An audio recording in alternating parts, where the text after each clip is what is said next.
There is a fear no one teaches you to have. It is not the fear of the dark. It is not the fear of footsteps behind you on an empty street, nor the fear of a raised voice, an angry face, a shadow that should not be there. Those fears, the body knows. The heart accelerates, the muscles tighten, something primitive screams at you to run. The fear no one teaches you to have is different. It has a beautiful face, a calm voice. It knows your name. It holds the door open for you. It smiles at exactly the right moment, in exactly the right way, with exactly the right eyes. It asks for a small favor. Carry a box, find a room, just 1 second of your time, and you go. Because why wouldn't you? That fear has a name, Theodore Robert Bundy. And this is the story of how one man spent years walking at the center of the world, among students, colleagues, friends, girlfriends, lawyers, journalists, judges, being exactly what each of them needed to see. While underneath all of it, there was nothing. No remorse, no hesitation, no recognizable humanity, only method, only hunger, only the calculated smile of someone who had learned that people believe what they want to see. Before we go into this story, you need to understand one thing. Ted Bundy was not a monster disguised as a human being. He was a human being who chose to become a monster. And he made that choice with such intelligence, such coldness, and such pleasure that decades after his death, researchers still do not have words adequate enough to describe him. The words we have were created for things we can imagine. Bundy lived on the other side of that. But let us start at the beginning, at the place where everything began before he even knew what he was. Theodore Bundy was born on November 24, 1946, in Burlington, Vermont, and the first lie of his life was not told by him, it was told to him. His mother, Eleanor Louise Cowell, was young and unmarried in 1940s America, which meant shame, family shame, neighborhood shame, the shame of simply existing. The solution they found was simple and cruel. Ted's grandparents were presented to him as his parents.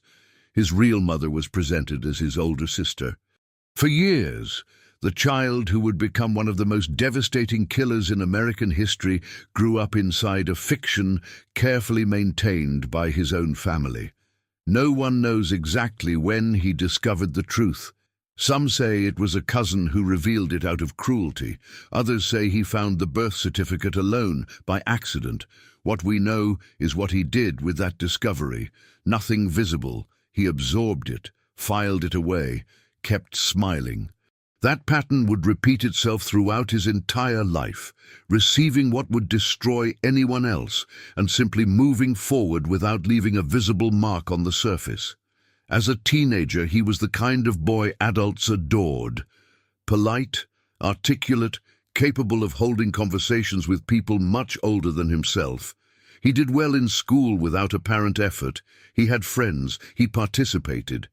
If you had asked the neighbors of that time to describe him, they would have said, intelligent, pleasant, such a normal boy. None of them would have said there was something wrong, because nothing seemed wrong. But researchers who studied his childhood decades later found the cracks. A fascination with violent imagery found in places where it should not have been. Invasive behaviors that today would trigger immediate alarm. A subtle strangeness, difficult to pinpoint but present in the way he related to the people around him, as though he were learning to imitate emotions he did not feel rather than actually feeling them. Like an actor who never leaves the stage, because off the stage there is nothing. The FBI investigators who would later study his crimes spoke about this repeatedly, about the difference between real empathy and performed empathy. Bundy observed people with surgical precision. He understood what each one expected to see, and he delivered exactly that, in the right dose, at the right moment. Not because he felt it, but because he had learned it. It was a skill, a tool, one more tool. He went to the University of Washington to study psychology, the study of the human mind, of emotions, vulnerabilities, the mechanisms that make us trust. If there were a more precise irony available, it could not surpass that one. Ted Bundy sitting in classrooms, learning how people think and feel, using that knowledge not to help anyone, but to sharpen the edges of what was already being built inside him. After university, he worked at crisis support hotlines. He answered phones in the middle of the night. He spoke with suicidal people, desperate people, people at the very edge, and he was good at it. Colleagues who worked with him described his ability to calm people down, to say the right words, to seem genuinely present. One of those colleagues was a young psychologist and aspiring writer named Anne Rule. She said years later that Ted was one of the most empathetic people she had ever known in her life. She discovered who he really was after becoming his friend. It took her years to recover. That is Ted Bundy. Not a madman screaming in the shadows. A man who functioned at the center of the world, performing every social role with perfection: son, student, boyfriend, volunteer, future lawyer, while inside he inhabited a place that none of us can visit, even in dreams. Researchers debate when the crimes truly began. Bundy implied in later confessions that the first impulses came from adolescence, that he had wandered neighborhoods at night for years, that the escalation was slow, gradual, deliberate. But the documented crimes, the ones we can state with certainty, began in 1974, in Seattle, in winter, January 1974. A student named Karen Sparks was attacked inside her own apartment while she slept. Someone entered without forcing the door, used an object from within the house. She survived, with neurological damage that would follow her for the rest of her life. She could not identify her attacker. The police filed a report, moved on. 1 month later, Linda Ann Healy, 21 years old, did not show up to host her morning radio program at the university. She was reliable. She was punctual. When they went to her apartment, the bed was made, but the pillowcase had bloodstains. She had been removed from there while she slept. The disappearance was reported, investigated, nothing was found. And then the names began to arrive, one after another, like knocks on a door that no one wanted to open. Donna Gail Manson, 19 years old. March, Susan Elaine Rancourt, 18 years old. April, 300 miles away. Roberta Kathleen Parks, 20 years old. May, a different state. Brenda Carol Ball, 22 years old. June Jorgen Hawkins, 18 years old. July, in a corridor 200 meters from home, well lit, a busy night, nobody saw anything. 200 meters, well lit, busy, and nobody saw absolutely anything. That detail was what kept the Seattle detectives awake at night. It was not the pattern of the victims, though there was one. Young women, long dark hair with bangs. It was not the brutality, though there was that too. It was the absolute invisibility. No witnesses, no suspicious car, no scream, no struggle. The women ceased to exist in the space between one point and another, and the world around them simply kept turning without noticing. To the investigators, that had one specific and frightening implication. Whoever was doing this did not act on impulse. It was not rage, not opportunism, not emotional loss of control. It was method. It was planning. It was someone who knew the environment, who had studied every detail, who knew exactly how to move without leaving a trace. In the language the FBI was still developing in those very same years, this was what was called an organized predator. And organized predators are the hardest to catch because the crime itself was designed not to leave the kind of evidence that leads to a suspect. In July 1974, something happened that changed the case entirely. At Lake Sammamish State Park, on a summer Saturday, more than 40,000 people in the park, full daylight. Ted Bundy approached at least 8 different women. He wore his arm in a sling. He introduced himself by name. He asked them to walk with him to the parking lot and help him load a boat onto his car. Most refused or turned back halfway, unsettled by something they could not name. A vague discomfort, shapeless, the kind the brain registers but cannot justify. Two women did not come back. Janice Ott, Denise Naslund, disappeared in the same park, hours apart. Witnesses described the man. Young, handsome, well-dressed, polite. He said his name was Ted. He had a beige Volkswagen Beetle, and just like that, for the first time, Ted entered the vocabulary of the investigators. At the end of 1974, Bundy did something that in retrospect should have been the clearest possible signal to anyone who knew him. He moved. He left Seattle to study law in Salt Lake City, Utah. Law, the very system created to protect people from exactly what he was. And the disappearances that had slowed in Seattle resumed in Utah with a precision that turned the blood cold. Melissa Smith, 17 years old, the daughter of a police chief. Laura Amy, 17 years old. Debbie Kent, 17 years old, disappeared from a parking lot while her parents watched a school play just meters away. On the asphalt of that parking lot, investigators found a key. It was a handcuff key. It was never fully explained. And then came the moment when someone escaped. In November 1974, a man who introduced himself as Officer Roseland approached Carol DeRonch at a shopping mall, telling her that her car had been broken into and asking her to accompany him to the police station to file a report. Carol went. She got into a beige Volkswagen Beetle. When she realized the car was heading in the wrong direction, the man braked suddenly and tried to snap a handcuff onto her wrist. Carol screamed, struggled, threw open the moving car door and launched herself out onto the street. A passing couple stopped and took her in from the side of the road. Carol DeRonch survived, and her description of the man was precise, detailed, consistent. Officer Roseland entered the case files. The investigation intensified. But Bundy kept moving. The arrest, when it finally came, was almost mundane. August 1975, the early hours of the morning. A patrolman named Bob Hayward noticed a beige Volkswagen Beetle slowly leaving a dead-end street with its headlights off.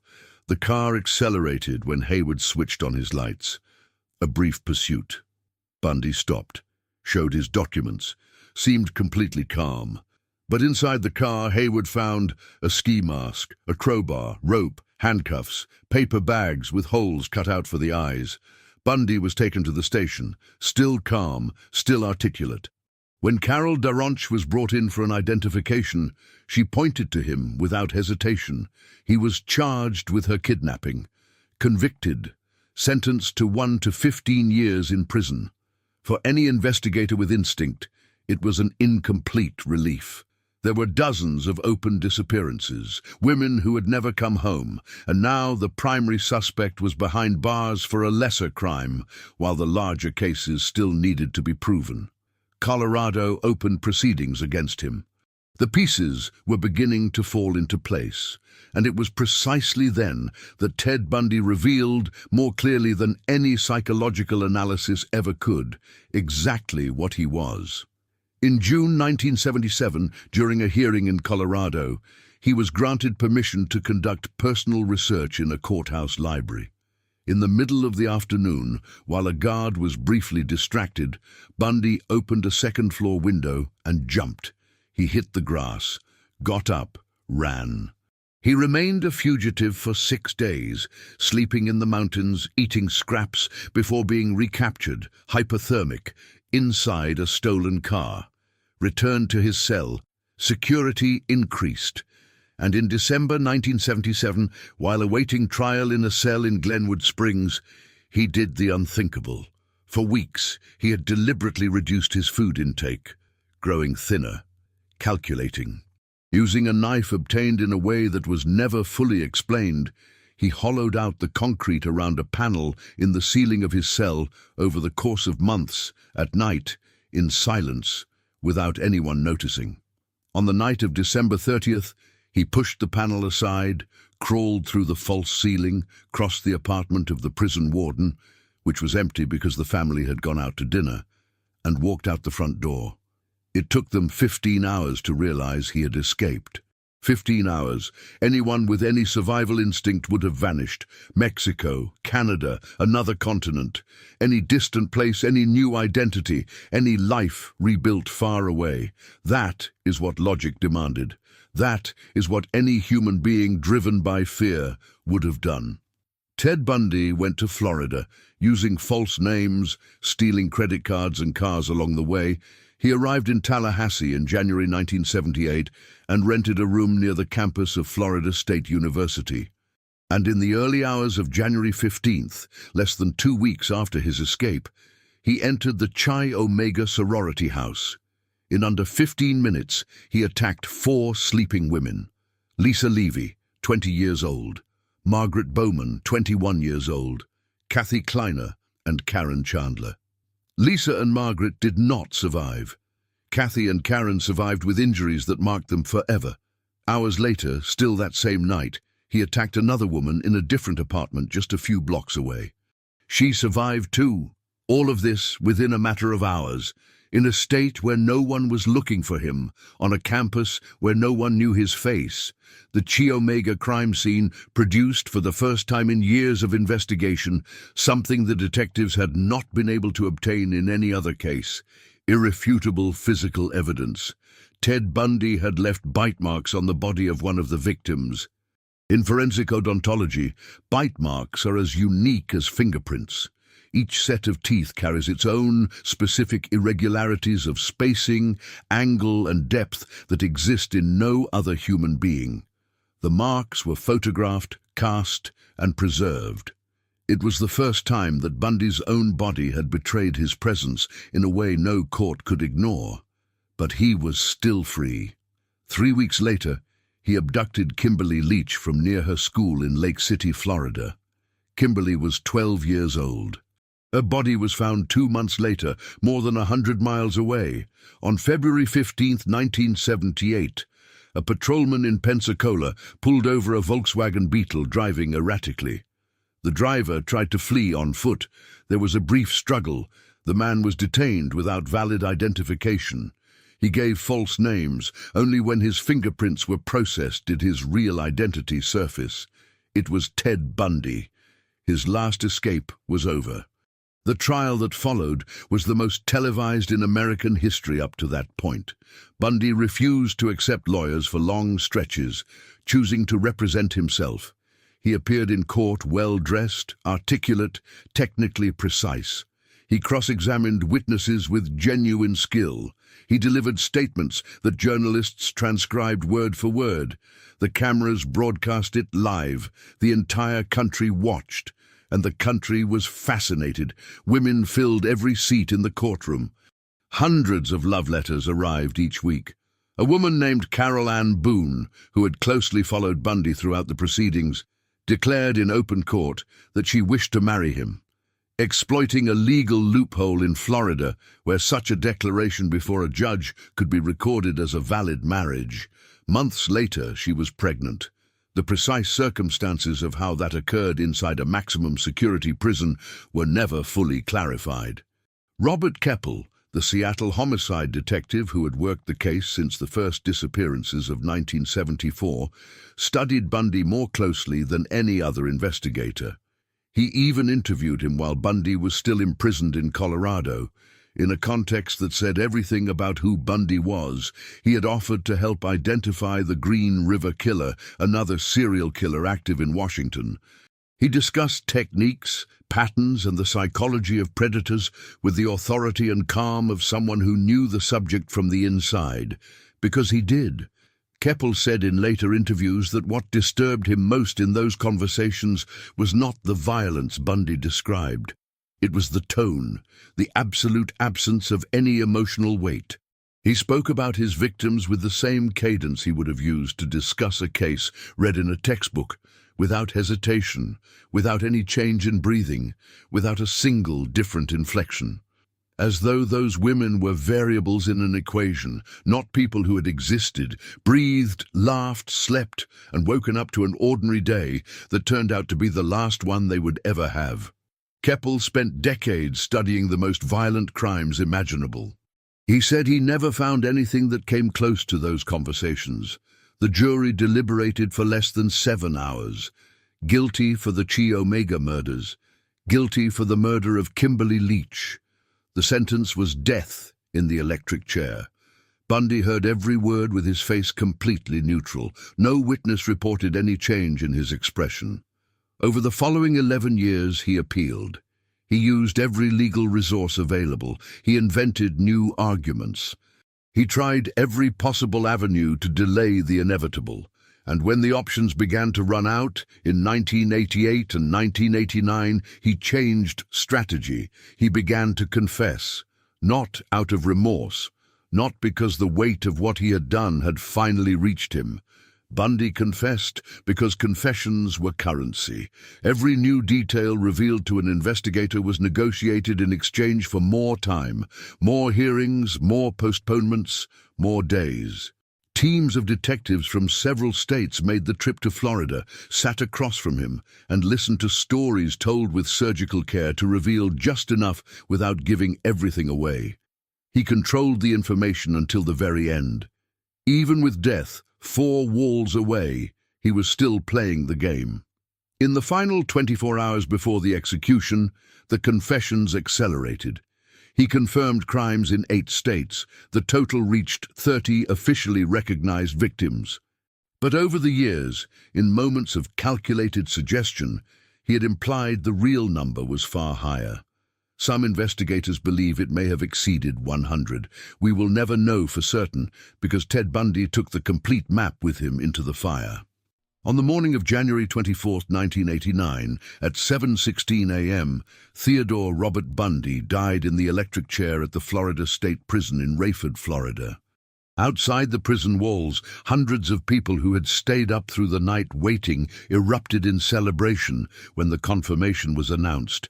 Fireworks, chanting, printed T-shirts, a spectacle that said as much about the audience as Bundy himself said about what is possible in human psychology.